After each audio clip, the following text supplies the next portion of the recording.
Hello y'all, I am here today with my super greasy hair because I have a hairdresser appointment tomorrow and I'm loving it. Hope you can see it. It's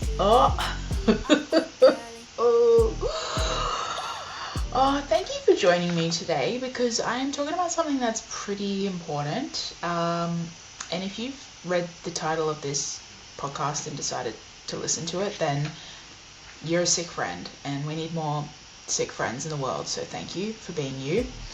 I fucking love this. Okay. Firstly though, I'm Sarah and this is Awkward Girlie. I'm the author of Stop Hating Dating, Start Being You. You can catch me on Instagram. I'm here to talk all things body image, self-worth, dating and relationships. So pull up a metaphorical chair and let's chat. This episode's a bit of an uncomfortable one for me to talk about. I had a friend a few months ago that was not in a good way in a relationship, and I made a conscious effort of involving myself in her life a little bit more than I had been, because I could see what was unfolding and I'd been there, man. I have been there. So I'm writing this episode really with the lens of what I wish I knew beforehand, and also coming from the perspective of someone who has been in that poor relationship as well and had lots of people tell them the advice of, oh, you should just leave, or you shouldn't be putting up with that, or just be yourself and everything will work out, and just that, you know, typical dating advice and relationship advice that we get from our friends. And the person that really helped me through my abusive relationships in the past, and even just toxic relationships in the past, have always been someone with some training. So I wanted to say that as well. If you are finding yourself in a situation where you could be in danger, or you could just be in a toxic situation, absolutely get some people around you that know how to handle these situations. Even the friends that I'm helping or have helped in the last few months, I absolutely refer them to see professionals as well. So I wanted to talk about that. What we're talking about today is how to help a friend who's in a bad relationship. And first thing I want to say is you might need to check yourself, because you might not actually be correct. You don't always have the full picture. Like, unless you're in the relationship, unless you're one of the two people in the relationship, you're not going to have the full picture. And let's be honest, even the people in the relationship have a certain perspective of the situation. Even they don't have a full understanding of what's going on. So before you jump to conclusions and say, oh, you just need to ditch this guy, or oh my gosh, this is so unhealthy, or oh, you know what, you guys could figure this out, it's fine. You just need to tell him what he needs to change, which is something I used to think in my relationships. I just needed to educate him. Before you decide any of that, just remember that you actually have no idea. So that's something that I wish I knew. And also just from people that talked to me when I was in shitty relationships, like, if you come at me, bro, with like, oh, I know what's going on in your relationship more than you do, you're gonna lose me. Like, straight up, you're gonna lose my attention, my trust.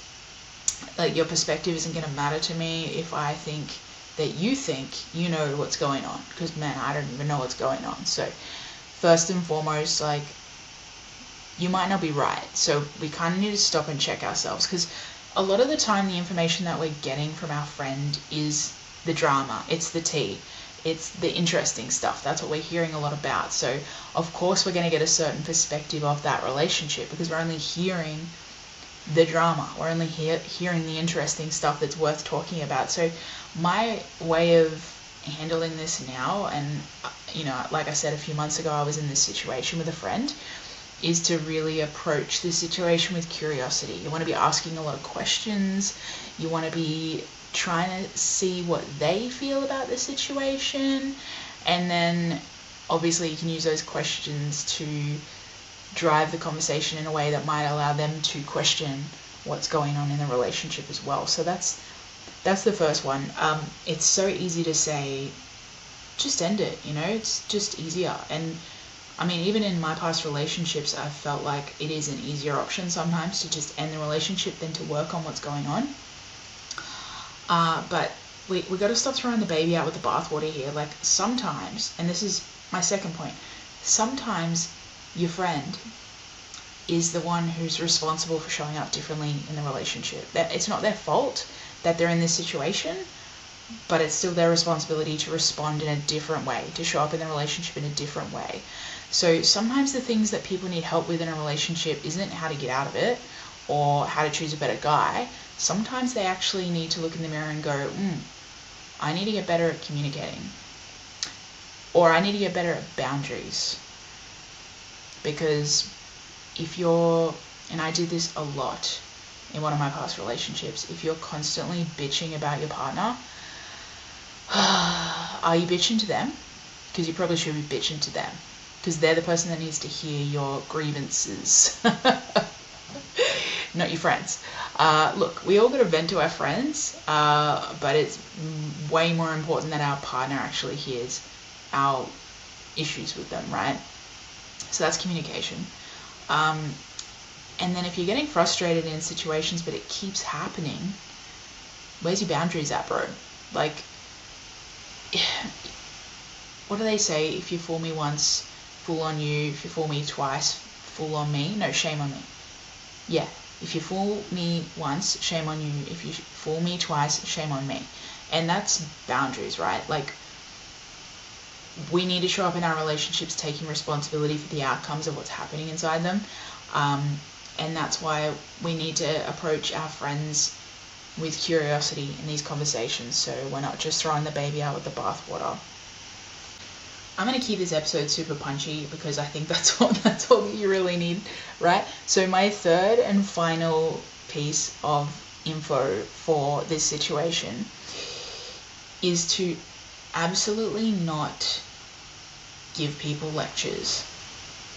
People don't need lectures. We need to approach our friends with love, not with lectures. We want to feel like they've got an ally. We want to feel like they've got someone to turn to when things are hard with their partner. We want to feel like they've got a safe place to land if they do end the relationship. We want to feel like they can unpack things together. And if we go in with lectures of how people should be doing stuff, kind of like this podcast,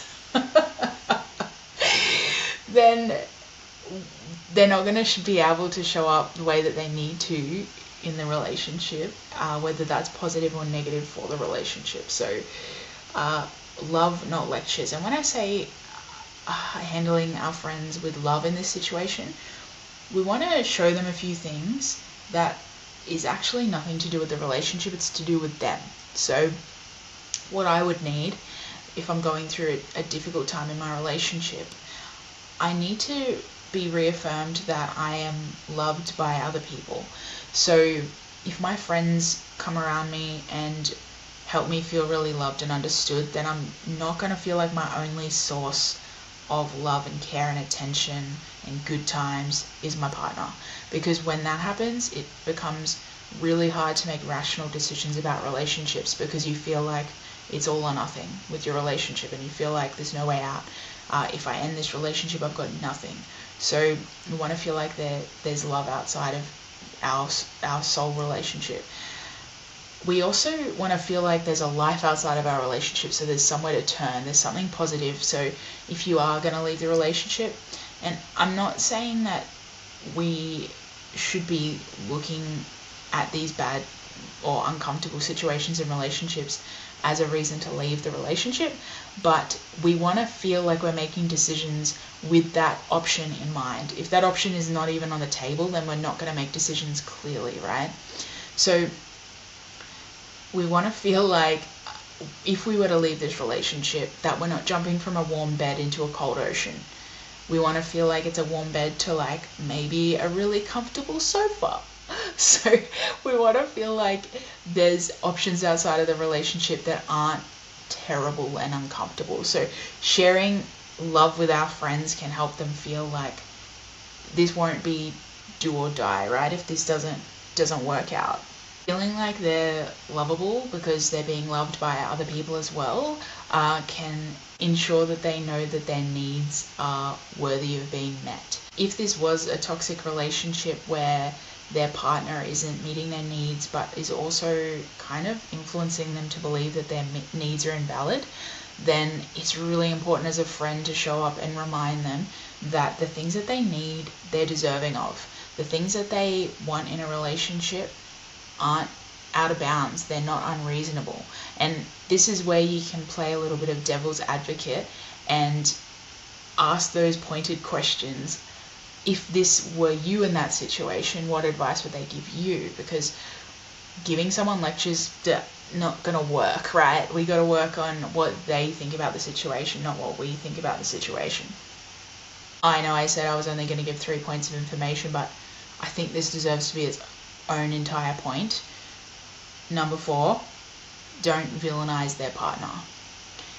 If you start villainizing their partner and talking negatively about them, I mean, obviously you can unpack some issues with them, but if you start just piling on their partner, then it's going to become you versus the partner.